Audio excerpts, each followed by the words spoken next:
So for those who don't know me, my name is Alana V. Allen. I am the founder and executive director of I'm a Queen. We are a youth development organization based in Greensboro, North Carolina, in High Point area.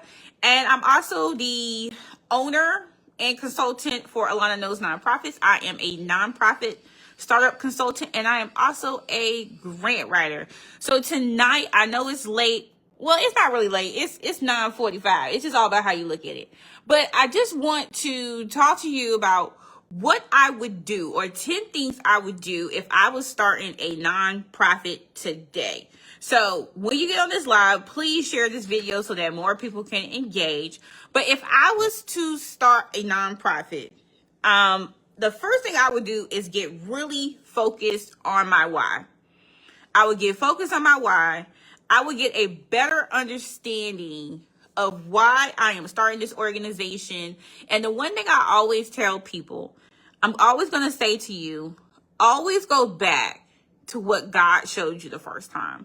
Because usually when I meet nonprofit leaders, these people feel that God has sent them or showed them a vision to start a nonprofit. But they get lost in the sauce because you're looking at everybody else, you're looking at this, you're looking at that. But you always have to remember your core foundation. What is the why? Why did you get started, okay? Secondly, the first thing that I would do that I probably didn't do, I just rushed into everything. The second thing that I would do the research. I would become a student. I would learn about business. I would learn about nonprofits. I would learn everything that I need to know when it comes down to nonprofits. I always recommend to people, go on Amazon. There are nonprofit books out there for $2.99, less than $10. You can go to a used bookstore today and you can find information on nonprofit startups or on grant writing or on proposal writing. But the one thing I would do is I would study. I would try to understand what organizations is out there that's already doing the work. I would try to understand who are their funders. Who is my competition? Can I shadow someone? Am I able to do an informational interview with the executive director? Who on the board can I contact? Because this might be a very key resource to pretty much like, hey, what's going to be able to help me to develop this organization versus going into it blindly, okay? Number 3, build a strong foundation. I would focus on my board, developing your board, but I would also focus on my support system. A lot of times when people launch organizations, they have a circle of support around them. A lot of people feel like just because they started a nonprofit, that is solo work. Nonprofits is a team sport. It's a team sport. You cannot do it alone. You need a board of directors, but your board also has to understand that they are there to support the nonprofit with their emotional, physical, financial resources, okay? So that is a conversation that you have to have first with your board of directors. But you have to be able to build a strong foundation, tap into your board of directors network, tap into who do they know? Who do they know that can support the vision? Who is essential to this operations, okay? Because at the end of the day, you don't own the nonprofit. The nonprofit belongs to the public. All right. 4th, start small, but be focused. A lot of times people start a nonprofit, they want to be Black Girls Rock. They want to be Girls Inc. A lot of organizations try to go really fast and try to do things really like just way too fast. You have to pace yourself. Sometimes people try to develop like 10 programs. And I always just tell people, just do one thing and do one thing well. One thing well, okay? Also, when it comes down to number 5, If I was starting a nonprofit today, I've already gone through all these little pieces. I haven't even got to the paperwork, but this is the paperwork. You want to make sure that you get your state documents correct, and you want to make sure you get your IRS documents correct, because a lot of times people start nonprofits or they start an IRS form 1023 EZ. People put the wrong information. People pay out the wrong fees. People are being taken advantage of. I've seen people paying out $200 for an EIN, an employer identification number, and that thing is free. But the one thing that you should really focus on is understand the guidelines of your state, because every state is different. Every state has a different reporting policy. Find out what is it that you need to qualify at the federal, because you may not exactly be a 501c3. You may say, hey, I'm a private organization. You may say, hey, I'm a hospital, I'm a school, I'm a church. You need to figure out what kind of 501c3 that you're going to establish. All right. Number 6. This is something that people don't like talking about. You need to understand your finances. Now, people say, well, how do you understand finances if you don't know how much it's going to cost for you to run this program? You actually do. So a lot of times when you plan an event, you do your groceries, you can go online and figure out how much it's going to cost for you to do X, Y, and Z. Sometimes you can call a vendor and say, hey, I want to get t-shirts made. Hey, I want to get a website developed. Hey, I want to book a venue. Okay. All these numbers go into your nonprofit budget. You can get quotes. It doesn't mean you got to pay the quote today, but you could definitely go to your Amazon, cart, put items in there that you know you're going to spend on the nonprofit, calculate how much it's going to cost or estimate how much it's going to cost. You can call different venue spaces that you're interested in booking and say, hey, how much would it cost for me to book your space for 4 hours, 6 hours? A lot of times when you say you're a nonprofit, that doesn't mean that somebody's going to give you a deal. Just being honest, that's kind of out the window. But when it comes down to the budget, it's really essential for you to do the work just to figure out how much is it going to cost for you to run this program. Also, how much is it going to cost for you to have your overhead, your utilities? So are you paying rent, insurance? I have a storage unit. I do not have an office. I don't want an office. I'm a Queen is a Saturday program.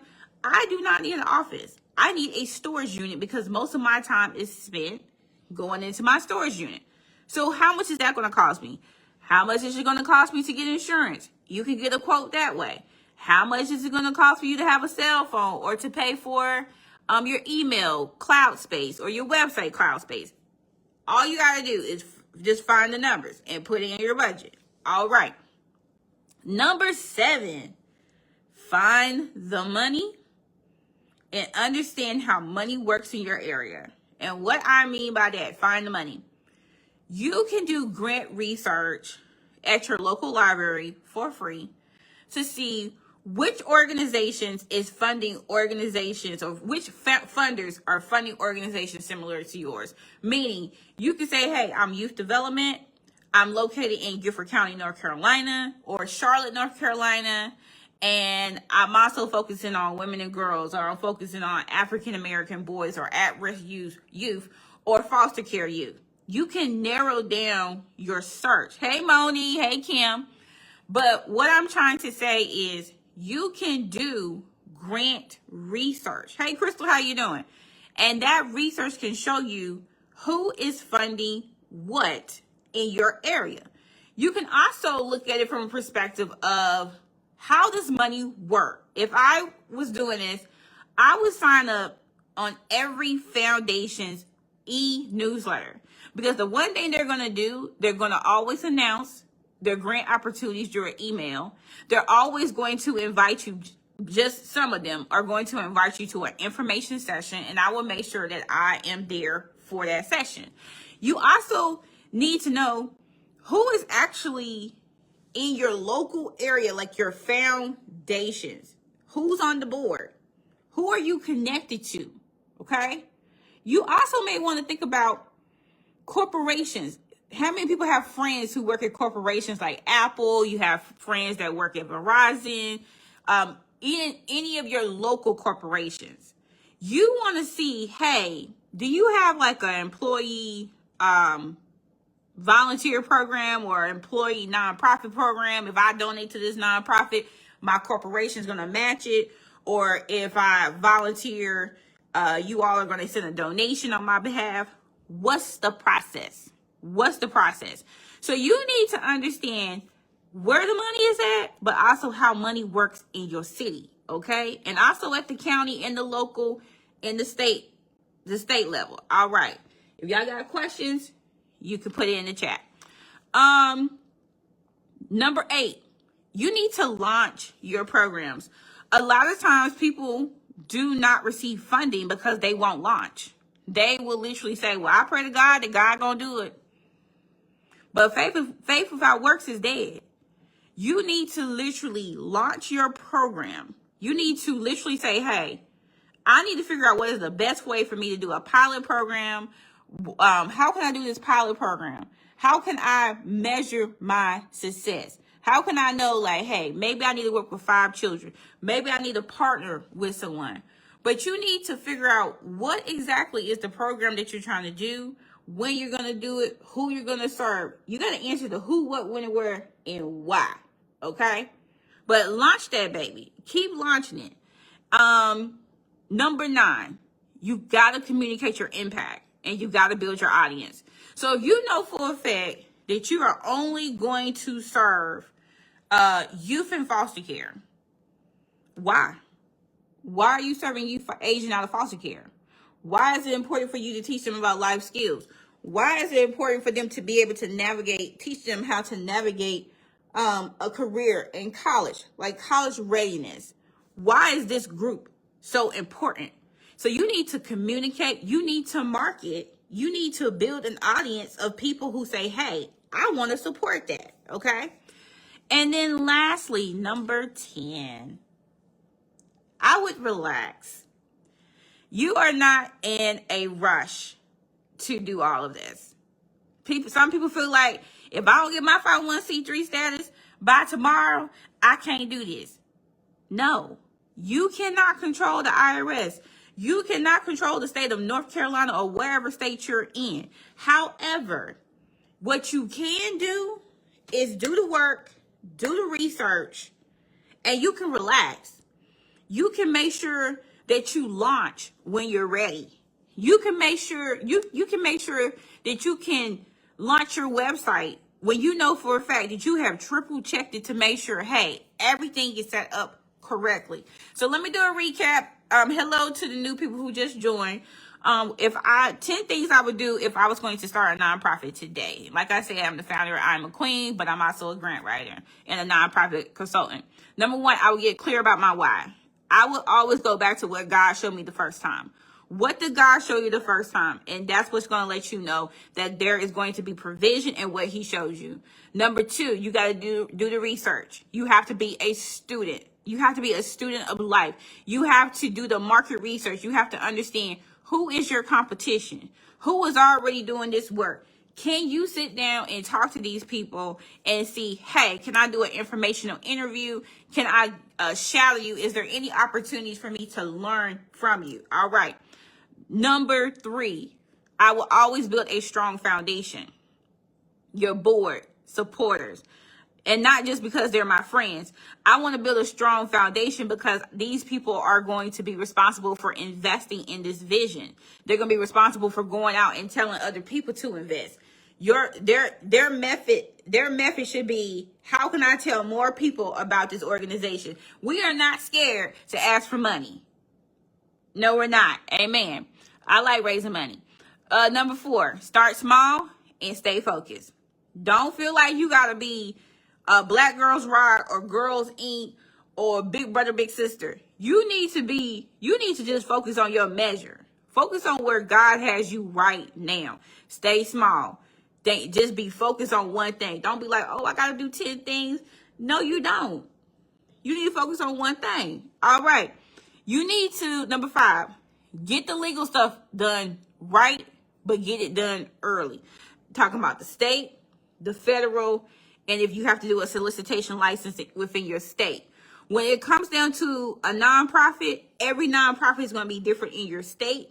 You also may say, hey, I'm a ministry. Well, that means you gotta fill out a whole different form. You also gotta pay more money, okay? More money. So that's always key to know. You gotta get your paperwork right. And it's not gonna happen overnight. It can happen like 30 days from now with the state. It can happen 4 months from now. And we all know the IRS, they cut 1,500 employees from the IRS. All right.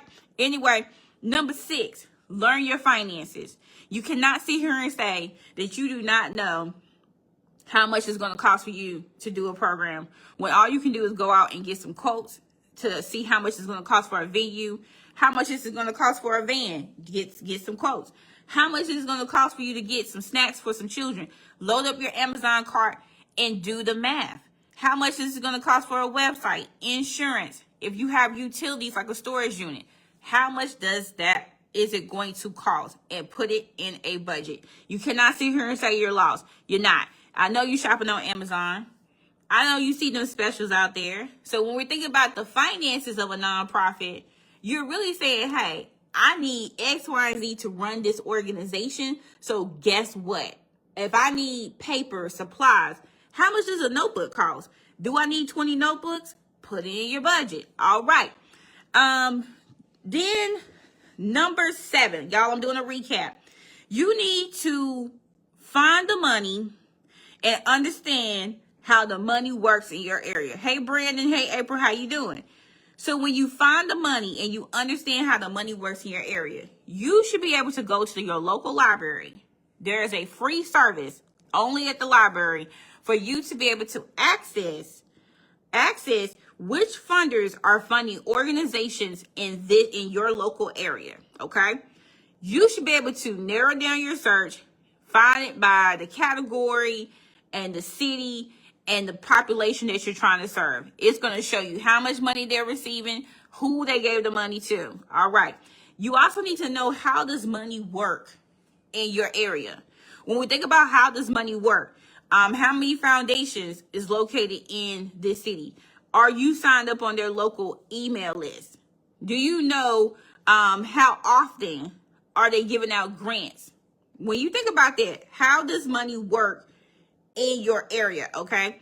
So when we think about how often is this grant going to come out, is the state doing any type of funding? We already know federal funding is a little weird right now, but there are community foundations out there still giving out money. Also, do you have a connection to a friend who works in corporate, where you can say, hey, if you volunteer with my organization, will your job send a donation? Or if you donate to my organization through your job, will they match your donation? So it's always good to see, how does money work and how does money support organizations? Because we are not afraid to ask for money. That's right. Number 8, you need to launch your program. So you can call it a pilot, but you need to figure out what is the best way for you to launch this program. How can you evaluate it? How can you measure the success of this program? So let's say you've done all this work, you've done all this research, you've talked to people, and now it's time to go. I would do a short-term program, call it a pilot, launch that thing, and go back to the drawing board and see what I need to figure out, how I should perfect it. Number 9, communicate your impact and build your audience. If you know for a fact you work with kids in foster care, or you work with at-risk youth, or you may work with people facing homelessness, how can you tell the story? Hold on. How can you tell a story of the work that you're doing? You should be able to say, hey, within 1 year, we were able to help 10 people find housing. Within 1 year, we were able to help 5 teen mothers, or 5 single moms be able to do X, Y, and Z, or be able to go back to school.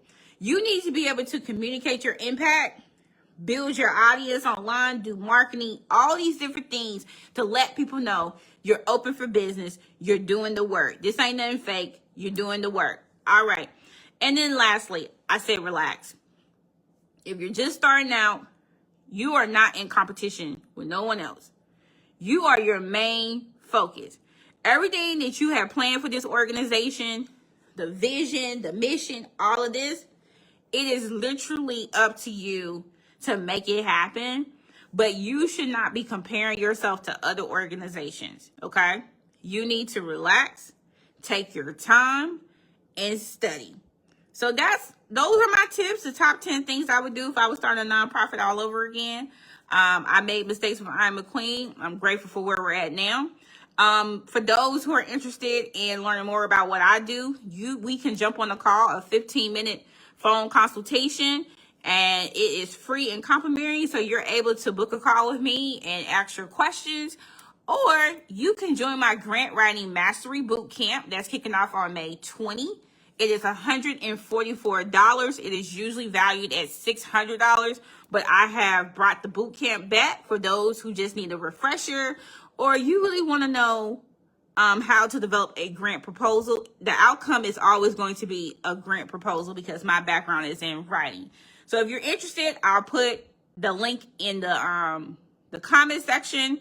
So does anybody have any questions? Let me see. Hey, Cicely. Hey, Lamont. Hey, Aisha. And hey, Brandon.